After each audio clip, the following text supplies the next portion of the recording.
do you think Gauteng would have been better off having a proper provincial unity or not? And I know you're in a sort of an awkward position because that might have squeezed you out on the rails. But, let's say in the spirit that it's coalition, everybody let me answer as a resident of Gauteng. I think what the citizens want to see is stable, functional coalition governments. That's what they want to see. They don't want to see constant bickering, infighting, motions of no confidence, nonsense all day. They don't want to see that. They want, once the elections are over, that electioneering now must stop and people must get to work. And I'm of the view that in our current form, that's what we're doing. And I think that the ultimate beneficiary of that is the citizens.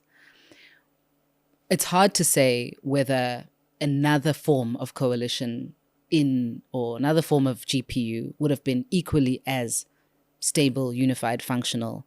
Can we exclude the word functional? Well, I mean, it's still early days, but yes, we can. Only because the Premier himself said it's not functional. So let's not go there. We can, but we're 8 months in. So I think, to be fair, we haven't completed a term yet. I think we'll judge the behavior. At 4 years and 11 months. We'll judge the results of this GPU once we've actually had an opportunity to govern. But my point is, for me as a resident, I think the GPU has been, at the very least, able to provide a level of certainty and stability that is so needed right now. Well, yes and no. We've got certainty and stability that we know they're going to steal money from the health department. We know they aren't going to fulfill their services. We know that. And the Premier himself has said it. Yeah. Right? So if that's the stability you're after, I fully agree with you. I don't understand why that's a good thing. That you know for sure that these crooks are in charge, so therefore we'll keep them in charge and we won't rattle their cage and let them do whatever they like. No. I'm not saying that people... But that is what we've got. No. I'm not saying people want dysfunction. I'm saying that where there is dysfunction, there's already dysfunction. The dysfunction didn't start now. It didn't start with the GPU.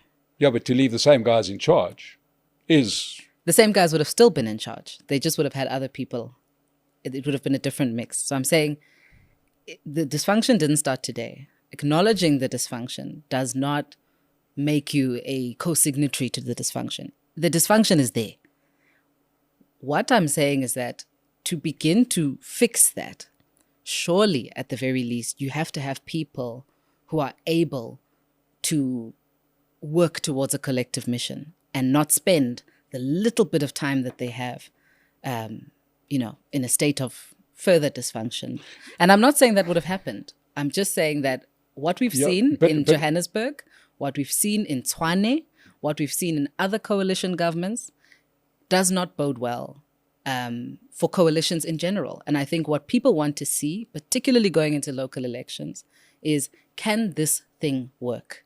And for now, we're playing our role in the best way that we can. But what I value and I appreciate is the fact that we have at least been able to give some level of stability to the Gauteng province. Yeah, but I mean, there's stability, which I understand can be a good thing, but there's also stability in as much as you keep the same guys in that have caused the problem in place, right? That's also stable. Sure. But it's not going to lead to any improvements, and that's what we're seeing in Gauteng. And you point out Johannesburg, where the current leadership has not been challenged. For 3 years, the opposition hasn't brought a motion of no confidence against them, right? You've had the ANC-EFF Patriotic Alliance running the city as they liked for the last 3 years. It gave us Tapelo Ahmed, it gave us Kwamanda, it gave us Marero. That didn't come out of the opposition benches. That came from within. Yes. But I'm saying that they've been stable and in charge. Yeah. So I was saying, how well has that stability served Johannesburg residents? No. I think, I think it's a framing thing. I think Johannesburg is the poster for what happens when there's instability. But where's the instability you speak of? It is in the leadership. So but then you can't blame, I'm saying that's not political instability, that's bad leadership. I'm not talking about party politics. I'm saying the individuals. We have had 6 different mayors in a space of 5 years. Now, that is what I'm talking about. And I'm saying that level of instability already gives the people of Johannesburg a level of PTSD. And of course, with local municipalities, when you change the mayor, you change the whole mayoral committee as well. So it is a complete overhaul. When you change the mayor, the whole toot goes, which is actually quite it's frightening in terms of just being able to, have the level of continuity, constant service delivery, etc. That's the instability I'm talking about. I'm not here to point fingers and play blame games. I'm saying what we need to do is rebuild trust in the system, because the challenge that we have now is people don't even trust the system. We had the lowest voter turnout rate in the last elections, 2024, at 58%. And it wasn't because of lack of choice. The choices were there.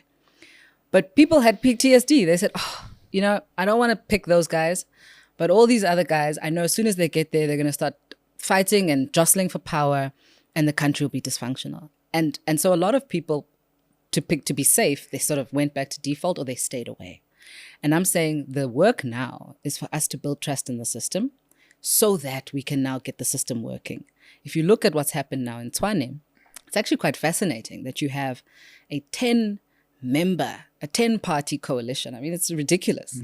The pundits in the literature would have said to you a few years ago that you can't have 10 parties in a coalition. It's a disaster. You can, if you've got a certain kind of leadership and you have an ability to drive and channel, all of those people in a certain direction. And I'm saying that's a success story for all intents and purposes today. And I hope that the Tshwane government can stay in place and stay stable. And I hope the same for Johannesburg. And I'm stressing this point because we must talk about GAUTENG. Provincial government is an important role to play. But the cold, hard reality of the things that are the pain points for the citizens: water, electricity, infrastructure, cable theft, mushrooming informal settlements, crime. These issues can only be dealt with by functional local municipalities. And so we have to get those municipalities functioning, get them stable, and have proper credible leadership in the local government layer. Okay, so let's look at the structure then, because clearly we've got a structural problem. And it seems like one of the structures, if one was looking critically at the structure of South African political situation, is the provinces are a very new invention. They didn't exist prior to 1994. Mm-hmm. And it injects quite a confusing layer of management where it's hard to work out what the province achieves, right, at great cost. Because prior to that, in the old South Africa, you had provinces that were more sort of like ceremonial than anything else. But the real power vested in national and local government. Now you've got provincial government in the middle, right? With all these sort of crazy things. The health department that has to tell the provincial department how to run the hospital and, why do you need broken telephone? The question I'm putting to you now that you've been there is, in your opinion, do we need provincial government? And I'm saying this because you're kind of an inside-outsider. Sure. And you've been there. This was a compromise thing because there was a big move on back in those days to, where people were requesting federalism. And, it looked like a halfway point. And yeah. I remember that President at that time, Thabo Mbeki, said this was a terrible idea, costs a lot of money, just dilutes everything and impedes service delivery, most importantly. Do you think that provincial governments serve any purpose? Well, I think, let me start actually discussing municipalities, and I'll come to provincial government because I think they relate to each other. Firstly, I think we have too many municipalities, and many of them, unfortunately, are just not viable anymore. I mean, at a local level, you've got, your district municipalities, your metro municipalities, etc., etc. And then, like you're correctly saying, you then have a provincial layer that, for all intents and purposes, plays a kind of coordination role, and also a role of kind of just what's the word I'm looking for? Transferring of budget, really, from national government to closer to where it needs to be deployed. So if you ask me, what would really be a game changer? I'm coming back to the province question. What would really be a game changer, if you ask me, is a reorganization of the municipal layer to ensure that we have municipalities that are, one, actually viable, they're the right size, they have proper economies and their boundaries are drawn properly and they're viable. Do we need 11 in Gauteng? I don't think so. Do we need 200 something in the country? I definitely don't think so. And I believe if you strengthen that layer, then it places a lot less reliance on a provincial layer to then have capacity and be able and play the role that it's currently playing. And there are certain functions, of course, that one agrees could be better served at a local level. So education is one of them. School policy, school management. Technically speaking, it's that ideally you want to do that as close to the community as possible. But it's also important that you're able to execute a kind of unified education standard and a unified education policy. And so if you ask me, yes, I do think province has a role to play, but I think the failure actually is in how the municipalities are themselves not often capacitated enough, resourced enough to execute on their mandate. And if we really want to see proper results in governance and turning around, our quality of life, I believe that actually sits at a municipal. We've got some great news. We are having another State of the Nation business breakfast on the 16th of April at the Sandton Convention Centre. Our speakers for this particular event, Minister GAUTENG Mackenzie, probably South Africa's most popular politician at the moment, and well-known analyst and a guest many times on the State of the Nation, Dr. Frans Cronje. And these two gentlemen will be keeping us informed of where South Africa is and where it's going to. If you want to come and join us at our breakfast, have a look at the information in the description below. We'd love to have you there. But at municipal level is where all the crime happens. That's where the rubber hits the road, isn't it? That's where the money disappears. They are the ultimate dispenser of the cash. So, it's probably the right thing to do, but it's a terrifying thought that you're giving, more money to the people most likely to steal it. And that's at local level. Well, as I'm saying, I think it's, and this is the conundrum, because you can't, on the one hand, you're saying province is, money goes to waste at province. On the other hand, you say stealing is happening at local government. And I'm saying there's clearly a core problem that we have to resolve. And the core problem that we have to resolve is we have to ensure that the people that we elect into public leadership and who are given these massive budgets and huge responsibilities and huge salaries and decent salaries are huge. Like, try and go get that in the private sector. But anyway, if we're going to put people in such positions, they must be competent, they must be suitably qualified, they must be ethical, they must be willing to be subjected to the necessary, vetting in terms of lifestyle audits and things like that. And we need to move past this idea that we can, police everybody's behavior by shifting the goalposts here and there. We have a systemic issue. And the systemic issue is that we have people who are sitting in very powerful roles, overseeing massive budgets, who have no business being there. And if we can get better people in there, I think that's already a big start. And you don't have to police better people, Mike. I think if we were to put you in a position of relative power, and I'm hoping to see you on the ballot in 2026, ain't gonna happen. If all things go well for us, then I would sleep better at night knowing that we've got a decent person in that role. And I think that's what we need to confront. Yeah, well, flattery is going to get you everywhere. But turkeys don't vote for Christmas.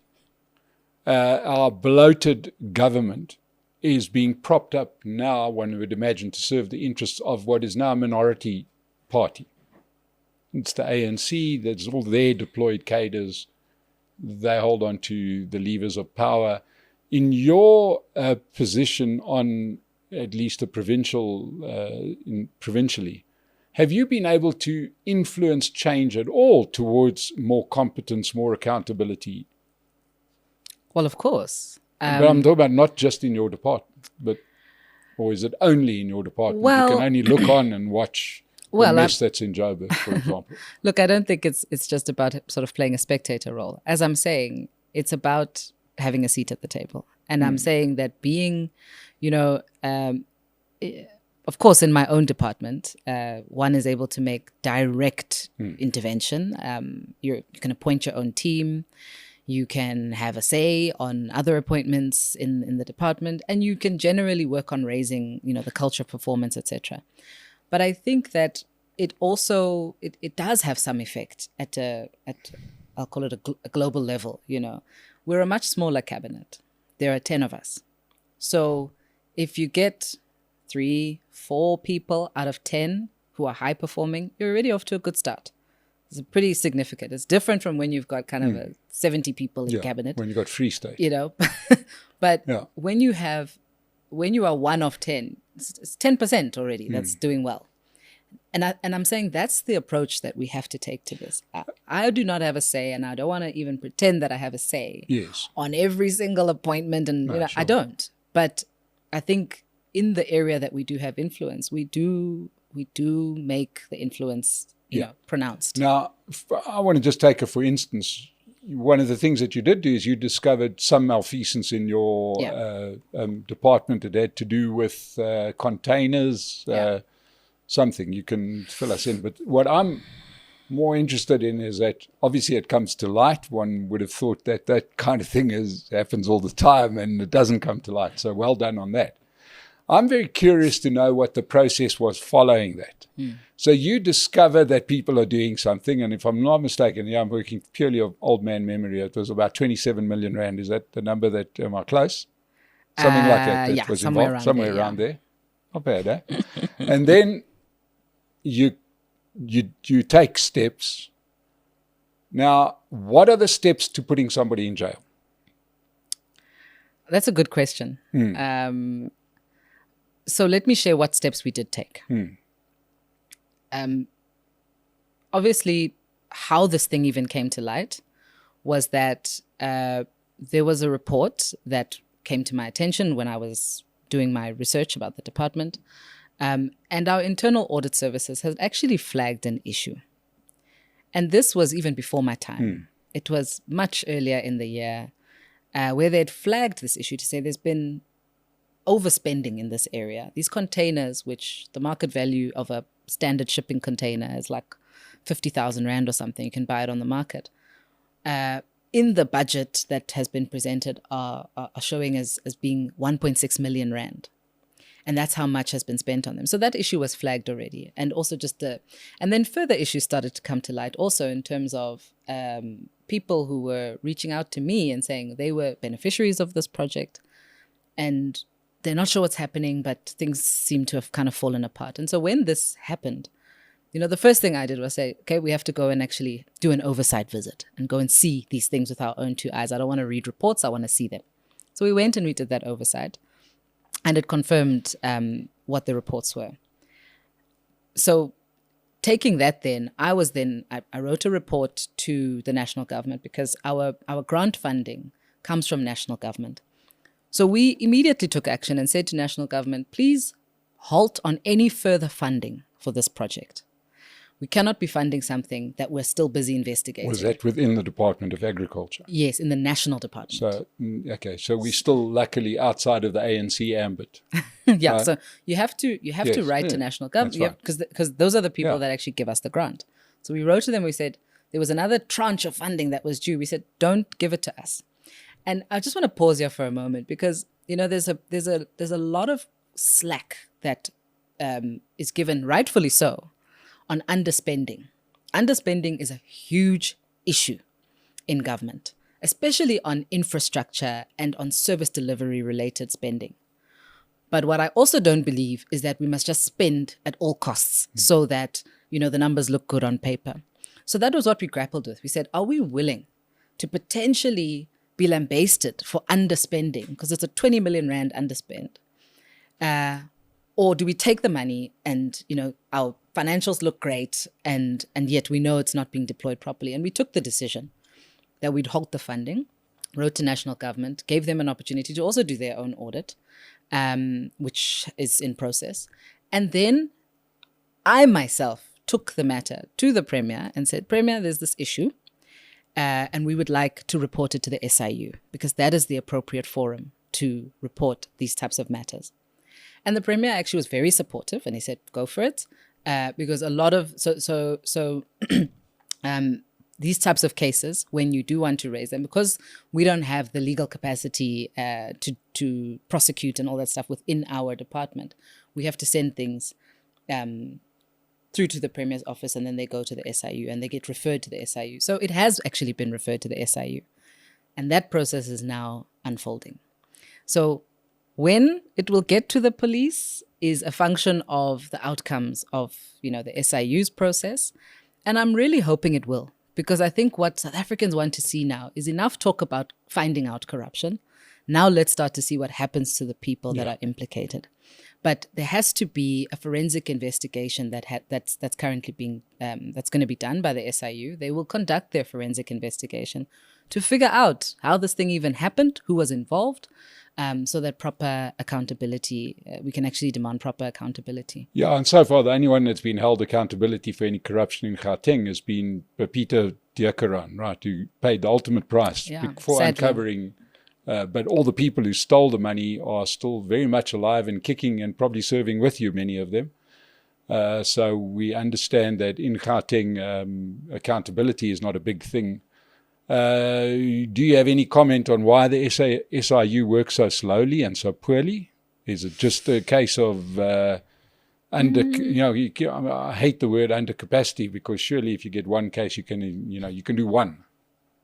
Maybe not 100, but at least you'll get a result. It was your eye. Look, I can't comment on whether they work sort of poorly or slowly. I think that you can leave that to Zibi to answer, because he actually performs oversight. But I can imagine that they're kept very busy because there's a lot to investigate. And I don't want to scapegoat on capacity, but I can imagine that they are kept very busy. And so far, my sense and, my interface with them has actually been that they are relatively responsive. When it comes to sort of lifestyle audit issues and other reports that have had to be developed by them, they do what they need to do. But again, Mike, there's no single entity or individual. This has to be, we can't just dump everything on the SIU's desk. It's kind of like with the public protector. There was a time when the only thing that was standing between us and complete national destruction was Thuli Madonsela. That's not realistic. The system has to work at all levels. And I'm saying from our side, we've tried to do our bit. We've referred it up to the SIU. And I'm hoping that post that, we will then be able to actually take measures to ensure that it reaches finality. And even when they're done, the police must do their bit. And whoever else is required must do their bit. Yeah.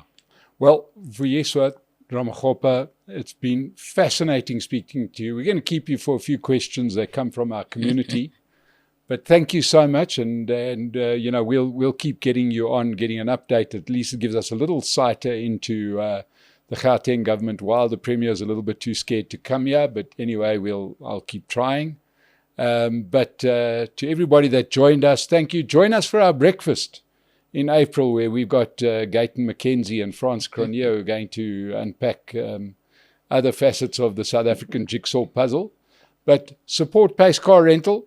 Keep us on the air and subscribe to the channel. And we'll see you again. Vuyiswa, thank you so much for your contribution today. Thank you, Mike. Always a pleasure to be in the hot seat with you.